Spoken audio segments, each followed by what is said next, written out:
One of the killer rushes on the upper floor, gets her daughter, who is terrified in her room. He drags her out and ties her up with a banister or the staircase pole. Meanwhile, downstairs, 5 gunshots.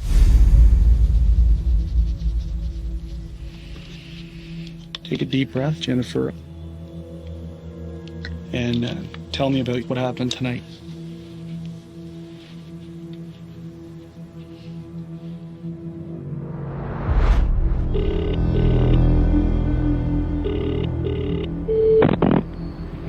Help me, please. I need help.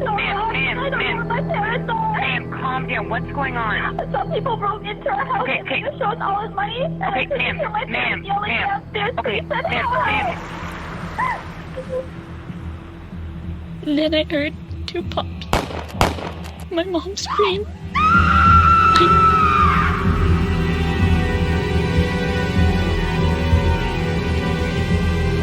Where are you? Avenue.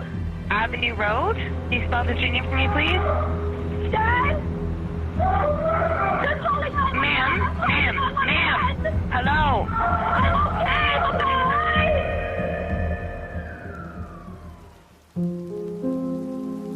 On November 8, 2010, the entire family is a target.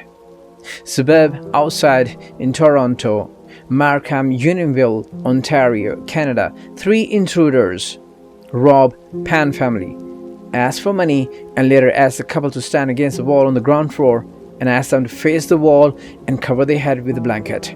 Big Pan, the mother of 2, begs the killers to spare her daughter's life as her final words. One of the killer rushes on the upper floor, gets her daughter, who is terrified in her room. He drags her out and ties her up with a banister or the staircase pole. Meanwhile, downstairs, 5 gunshots.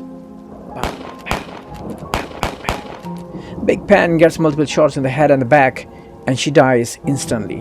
Where Han Pan, he gets multiple shots in the head and in the face. While Jennifer Pan is tied up with a banister or the staircase pole on the upper floor. Police responds to a report of robbery and assault in Unionville, the house of Han and Big Pan, who attempted to murder the whole family, and why the killer spared the daughter's life, and how Jennifer Pan, she could manage herself to call 911 while she was tied up with a banister or the staircase pole. If the reason of killing was a financial gain, then after killing the family, why the killer didn't take anything from the Pan's property? That makes me wonder why. What was the animosity behind this killing? And was this killing the Chinese, Vietnamese immigrants based on the racial ground? The twist of the story is gonna give you a shiver and shockwave in your spine. Warning: today's true story is extremely shocking and immensely educational. So let's dive into today's story that shocked the whole world, whoever knew what exactly happened to the Pan's family. I am Uzair Sipra, and welcome to another episode on the shocking mystery on The Mirror.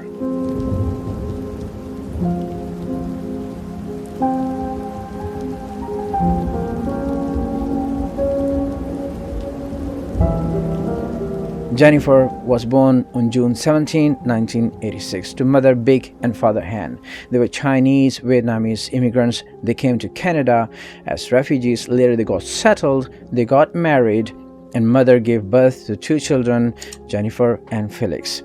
The parents, they were working very hard. They were known as a quiet family in the neighborhood. In 2004, they purchased a house with a 2-car garage at the residential area in Markham, Ontario, a city with a large portion of the Southeast Asian population. Father was working in the automotive industry, and he wanted his son to design cars and they had a huge expectations from the kids. Jennifer, she used to take harmony and music theory classes at the age of 12, as well as the figure skating classes. She had a dream to become an Olympic champion, but her dream perished when she broke her knee during the training at the Mary Ward Catholic Secondary School. She used to play music at her school band. According to high school friend Karen, Mr. Han, he was a classic tiger dad. Now, there is something very interesting. You should understand, or you want to understand, what is a classic dad, classic tiger dad. In the Southeast Asian countries, these classic tiger dads or classic tiger parents, they make a huge expectation from the kids, and then they push them to the limits to follow their rules so they can have a very good future. So Mr. Han, he was a classic tiger dad. He used to pick Jennifer up on the daily routine and monitor her extracurricular activities. Her parents never permitted her to date while attending the school dancings, out of the fear these activities will distract her to achieve these academic commitments or goals. Jennifer was not allowed to attend any parties as the parents, they believe at the time she was at the university. At the age 22, she was never gone to any club, never been drunk, or never been in friend's cottage, and she never been out on a vacation without her family or her parents. Jennifer and her friends reportedly regarded this kind of upbringing extremely stricted and very oppressive. Despite Jennifer's expectations, she did very good in the lower school. During her high school, Jennifer met Daniel Wong. Their friendship sooner turned into a serious relationship, but father never approved this relation. He always regarded Daniel Wong as an irresponsible person who has no any future due to his drug trafficking activities. But later, Daniel Wong, he stepped out from this relation and he asked Jennifer, we should break here and we should move on with our lives, and this is the best for us. But Jennifer never wanted to break with Daniel, because at this point this was the only one source where Jennifer could share her life with somebody who understands her. But unfortunately, he was already out of her life, or at least he wanted to out of her life because her father disapproval. On October 8, 2010, three intruders, they planned to rob Han's family. Very sadly, this robbery turns into a big disaster and nightmare. Poor Jennifer is about to lose everything in her life. Her mother, her father, brother is far away due to his studies, commitments. Everything was normal as routine. She comes down, she checks the door that is locked, and then she says hi to her mom, and then she goes upstairs. Markham is a very quiet community. The neighborhood is very friendly. People enjoy their peaceful living there. After checking the main entrance, Jennifer goes upstairs in her room and she starts to watch TV. That she does every day before she goes to sleep.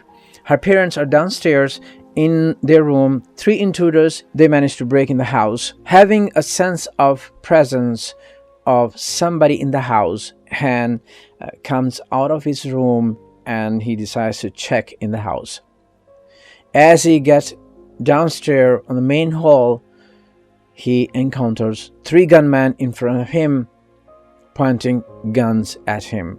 They all start to yell, "Where is the money? And you didn't keep your words, so you have already broken our trust." Mother Beck, who is also in her room, she hears everything and she starts to get worried. She comes out of her room and then she goes downstairs and she see 3 gunmen. They are standing in front of Han and they are demanding the money. When the killers or these intruders, they find the couple are there, they start to yell. Now Han has so many questions and he is confused watching his wife. What is going on here? At the same time, wife is confused and she wants to know what money they are talking about. Upstairs, Jennifer, she hears all these yelling. She is terrified and completely frozen in her room. She even cannot move. She even doesn't have the courage to go outside the room and check what is going on or even call 911. This chaotic situation continues for 25 minutes until she hears the yelling. One of the men, he yelled to the couple, hey, stand against the wall and face the wall and cover your heads with blanket. And there is a very emotional moment when the mother, she begs the killers to spare her daughter's life. Actually, the parents are very confused. They have no idea. They are thinking maybe these people, they have come into the wrong house on the wrong timing. But these people, after giving a multiple thoughts, they promise the parents they will spare their daughter's life. And where one of the men, he rushes upstairs to Jennifer's room, he gets in, gets Jennifer out. He drags her out and ties her up with a banister. And he yells to other men, hey, I got her. I have tied her up with a banister. She can't move. As they hear these words, so 5 gunshots. Pow, pow, pow, pow, pow. Mother, Beck, she gets multiple shots in her head and the back. She dies instantly. Where the father, Han, he gets multiple shots in his back and in his face, and he is on the ground. When they find the couple is already down on the floor with a pool of blood, they escape. Jennifer is still in the trauma or turmoil, and after that she realizes that her life is being spared by somebody who already murdered her parents. She feels some pressure in her back pocket. On the other hand, these killers, they have no idea Jennifer has her cell phone on her back pocket. So she feels some pressure in her back pocket while she presses her back to the banister.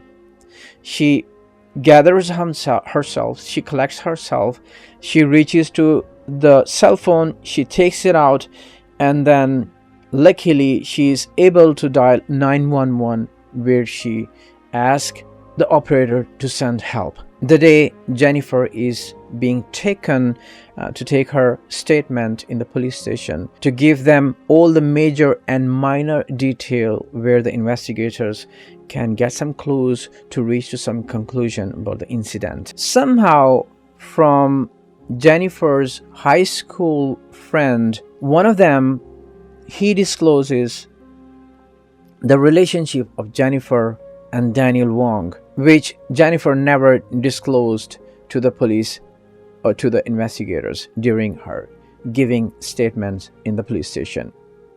To fill this, investigators, they call upon Daniel Wong, ask him to come at the police station for the statements. He comes to the police station and they ask his relationship with Jennifer.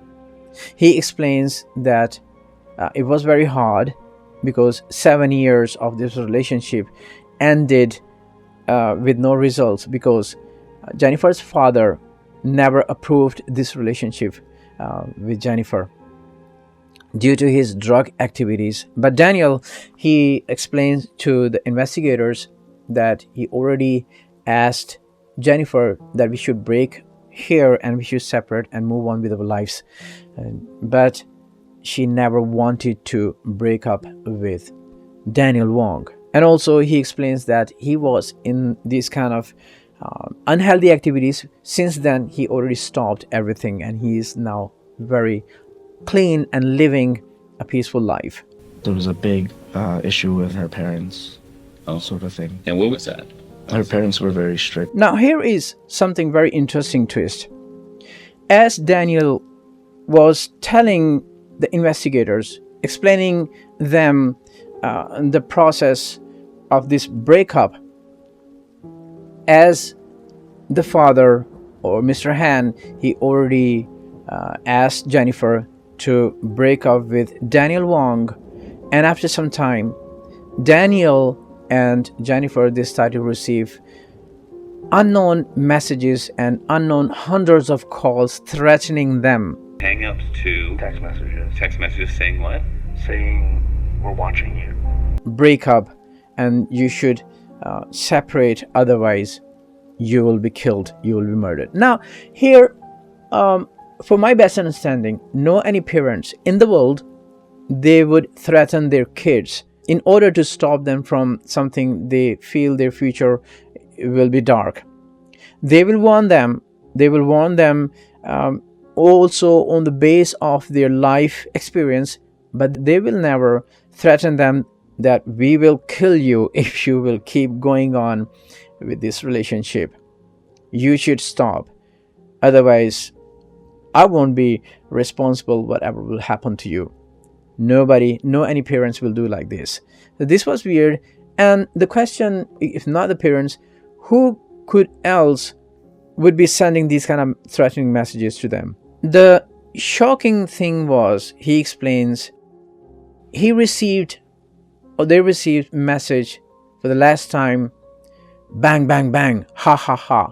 And after 1 week, somebody entered into Han's family property and they shot the parents. After knowing something interesting point, that those killer, they already knew about Han's family. They were there demanding a very small amount of cash, and the investigators just started to scratch their heads. Okay, now how come for a small amount of cash the killers, they would be killing the parents? And that was something very strange. Now there is a day 2 interview.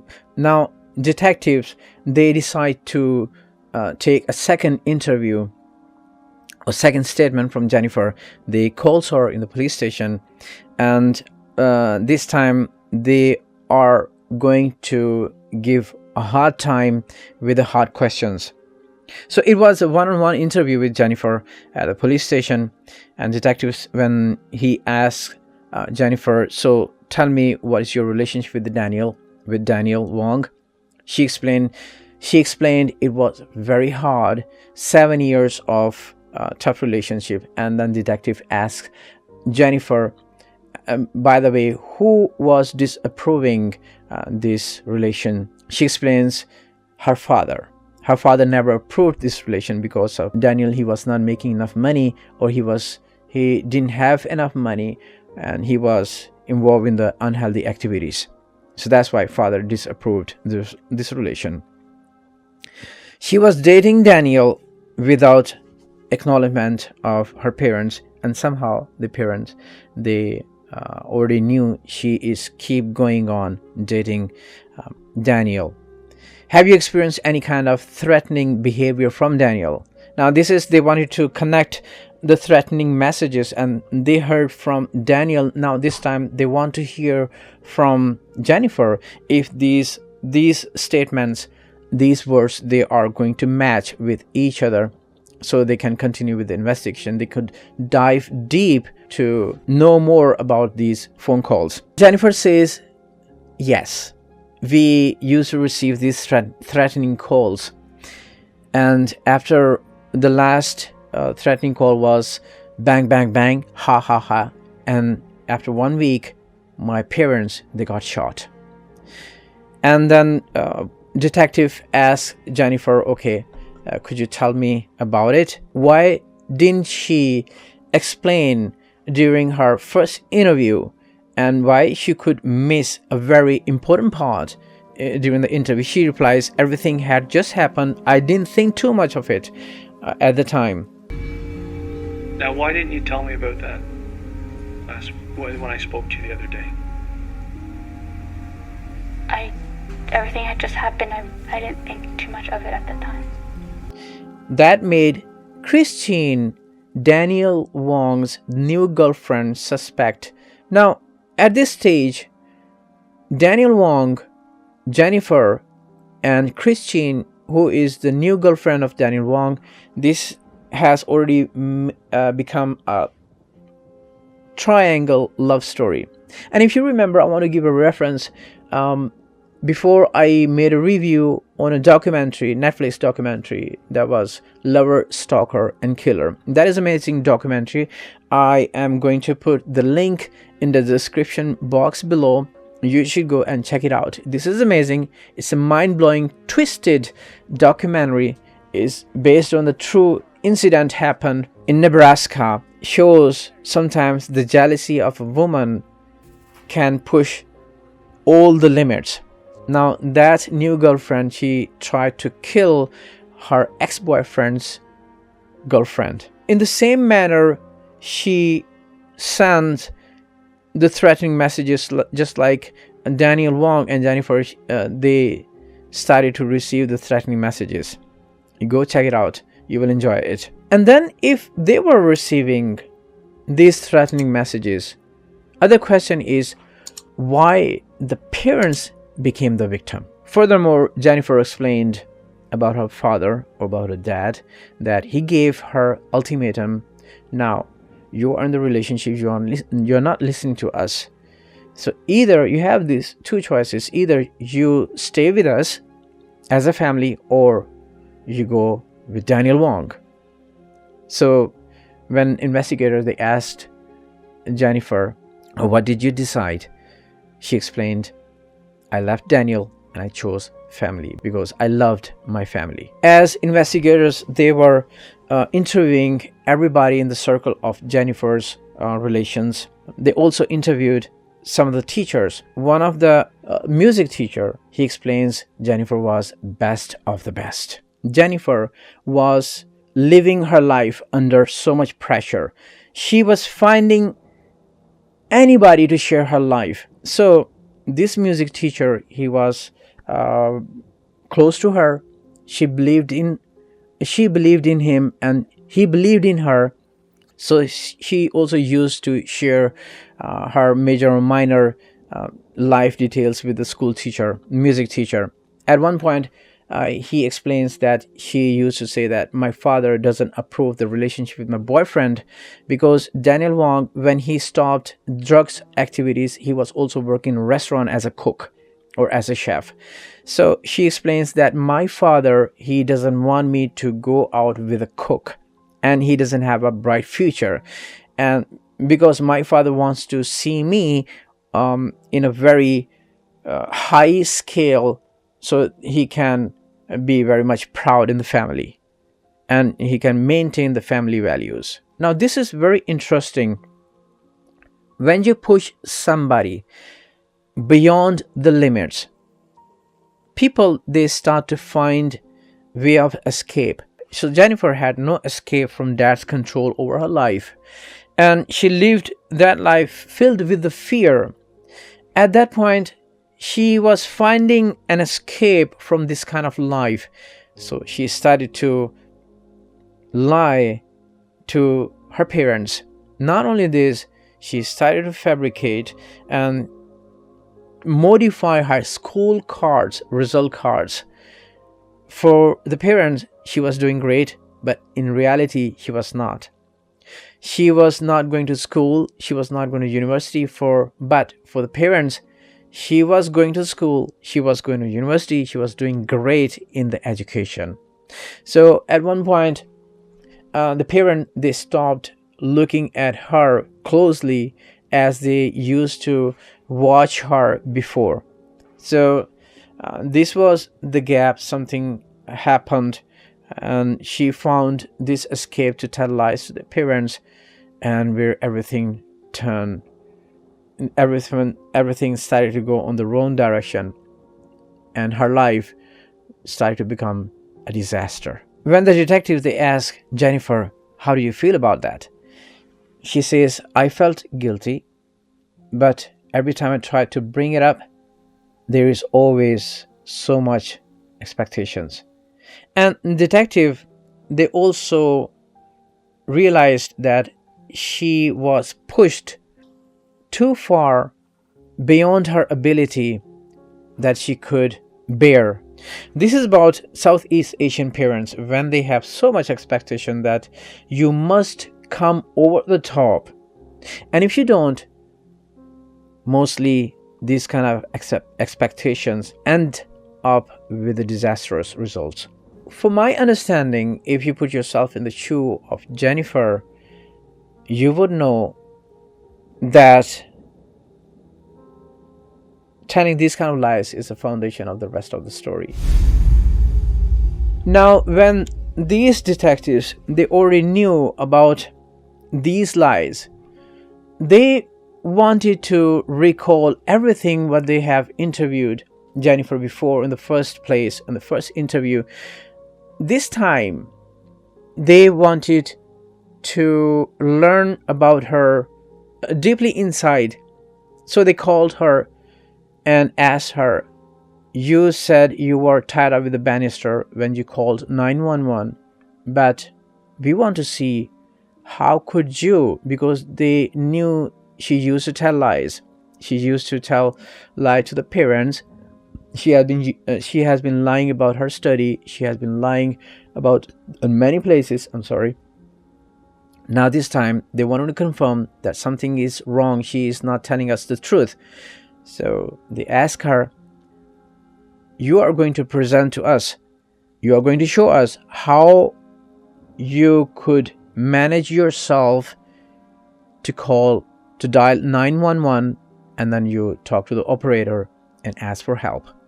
So at this time, she stands up and she demonstrates to the detectives this is how she did call 911.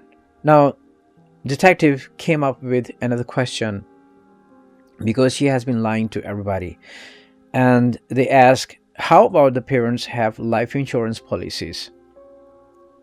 She shakes her head and replies, I don't know. I have one of myself, and my mom used to have one when I was younger.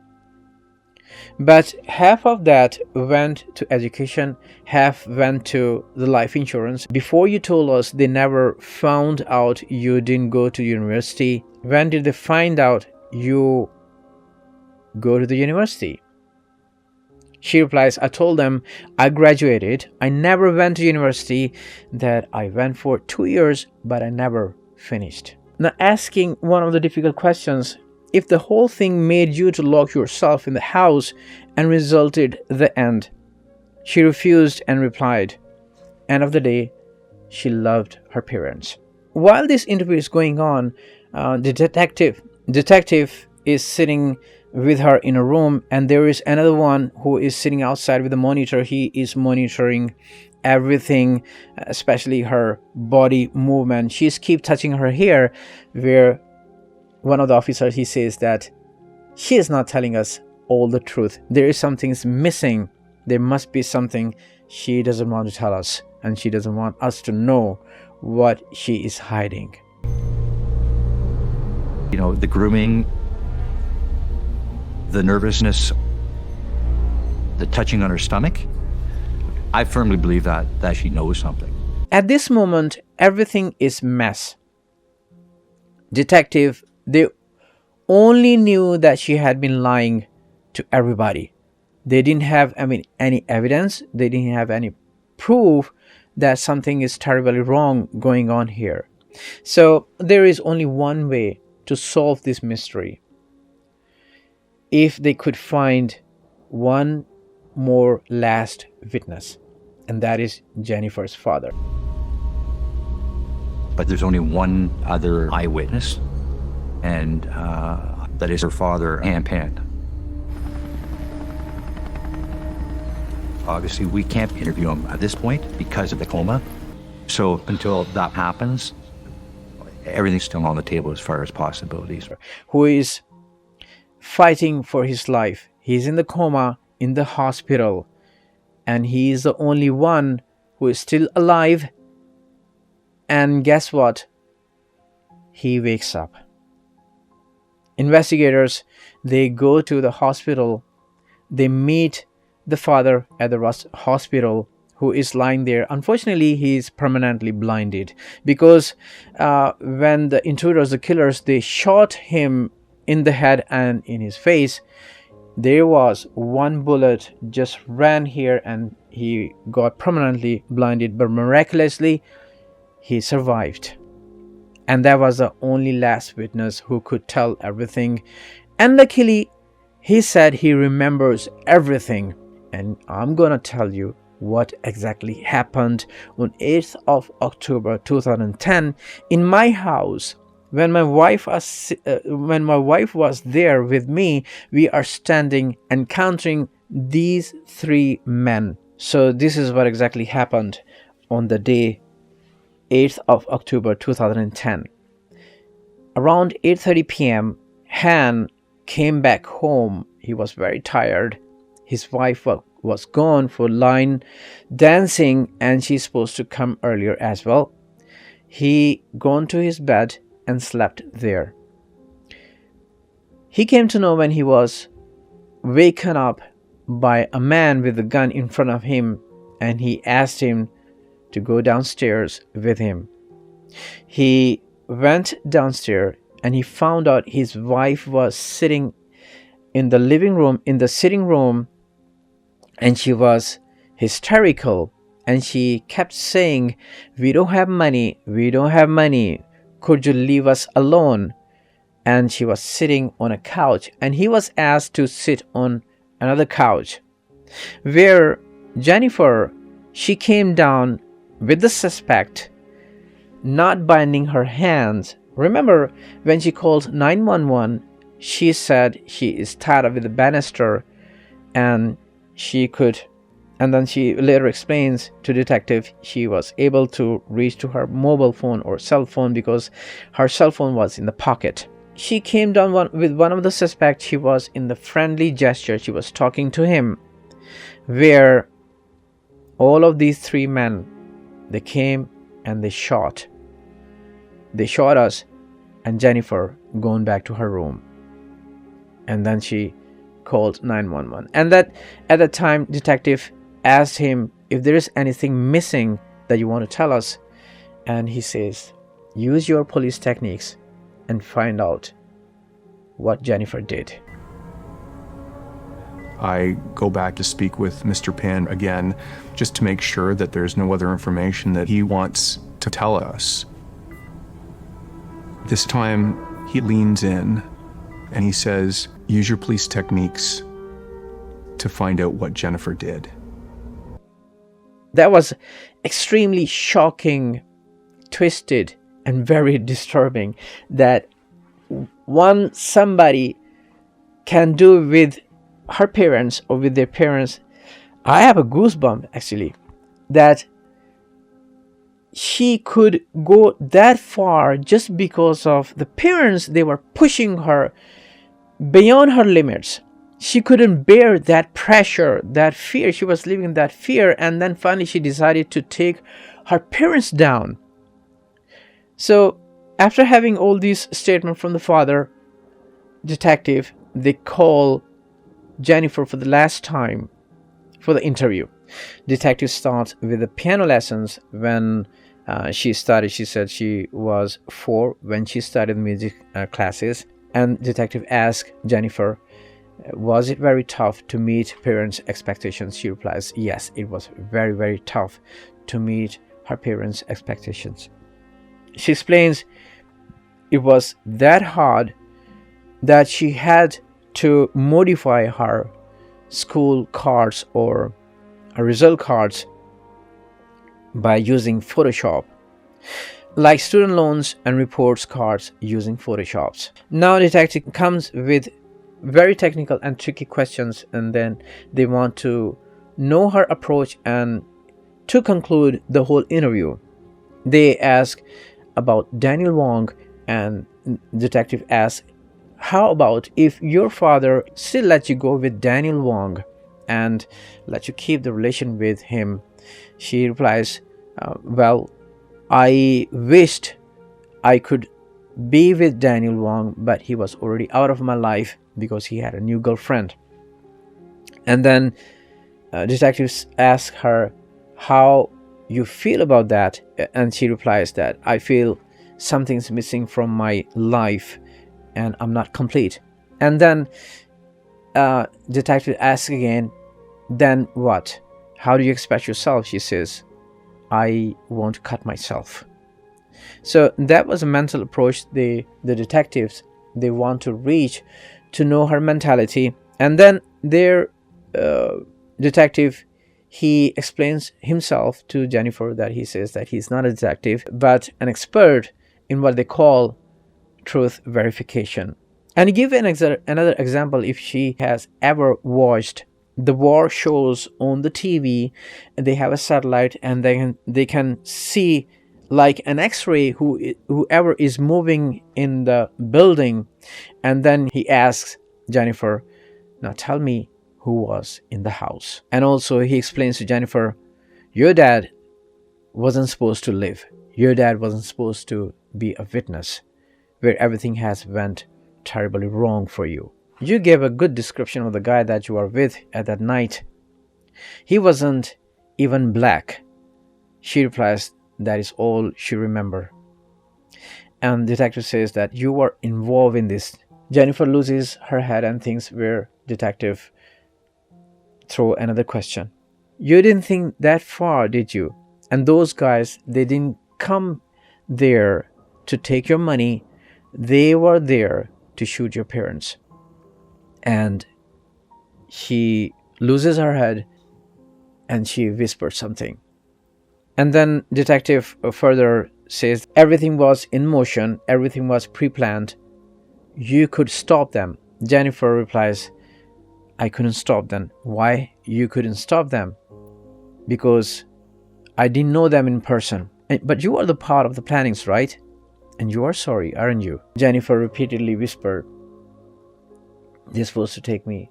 And detective, they ask, they're supposed to take you? And she said, yes, I needed them to kill me. Why? I didn't want to live anymore. Even detective, they were shocked and said, is that she is telling the truth now? Detective asked, what went wrong? And she said, I don't know. How come it was supposed to be you? I was such a disappointment. It wasn't supposed to happen. Okay, what was your request? Come in and take me. How much they supposed to charge you? She replies, $2,000. For $2,000, you come in and you get me. He texted me, they're supposed to kill me for $2,000. It was a text, VIP access. What's the meaning of VIP access? What does it mean?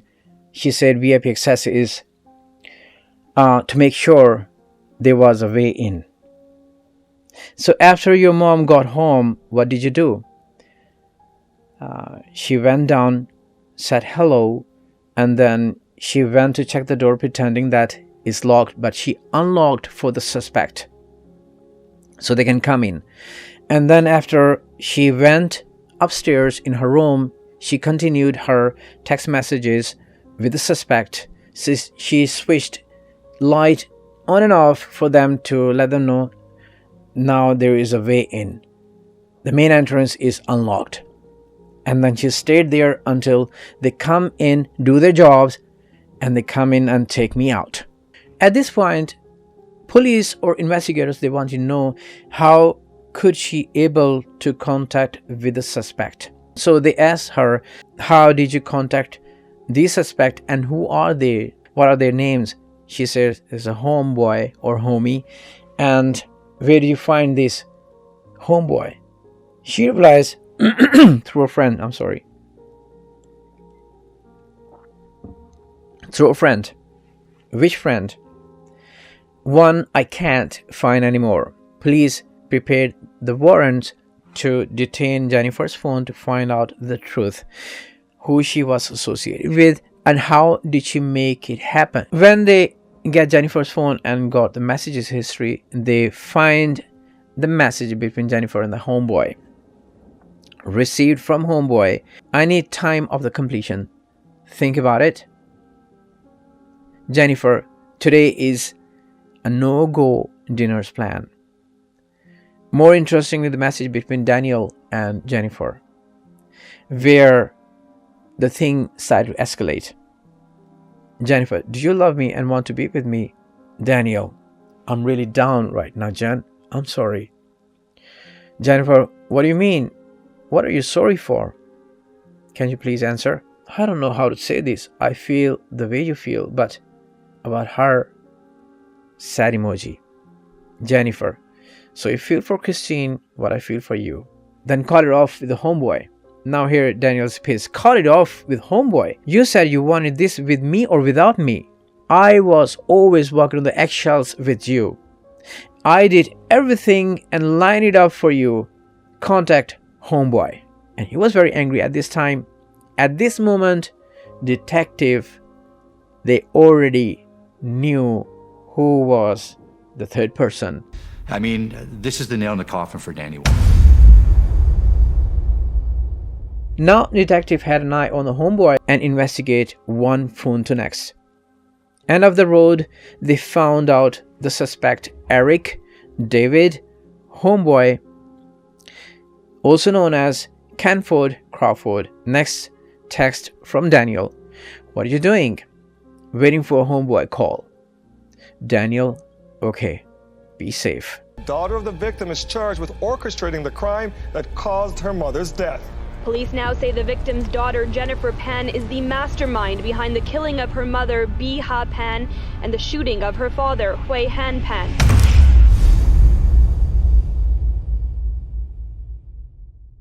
For the last time, investigator enters the room where Jennifer is waiting for him. At this point, he talks with Jennifer. I'm arresting you for murder, also attempted murder and conspiracy to commit murder. Do you understand that? Just tell me if you understand those charges. Jennifer replies, yes. After the arrest, detective found her diary, the hundreds of text messages, unknown calls. It was Jennifer who was constantly contacting Daniel Wong just to make him to come back in her life and get Christine out. It is same scenario as I mentioned in the documentary Lover, Stalker, Killer. Again, the link of the documentary is given under the description box below. You should go and check it out. It is an amazing documentary from Netflix. You shouldn't miss it. Another question is, when Daniel Wong, he already had a new girlfriend, Christine, then what made him to come back to Jennifer? So it was because the insurance, the house, the financial gain, Jennifer could gain $500,000, and Daniel thought he could influence her to access this money possibly for his further future drugs activities. Detective discovers that this is not the first time that she attempted at murder. She had approached a friend of hers around 10 months ago and asked him to kill her father. She even went as much as paying this person. This plan obviously didn't go well, but it showed on the first place that she was already doing long time ago, and finally she did it. That's almost all for today's, guys, because there's still rest of the videos left. But before you sign off from these videos, please don't forget to subscribe to our channel for the similar dark, mysterious, shocking mysteries that we can learn so much about the life. And life is beautiful, and we should appreciate it. All we can do our best to make it better for each other. And if you have your own story you want to share with me and you want me to narrate on your behalf, so you can send it to me on my Instagram, which is uzair.cipra. I am Uzair Cipra. So as always, please take care of yourself and your surroundings. Until next time.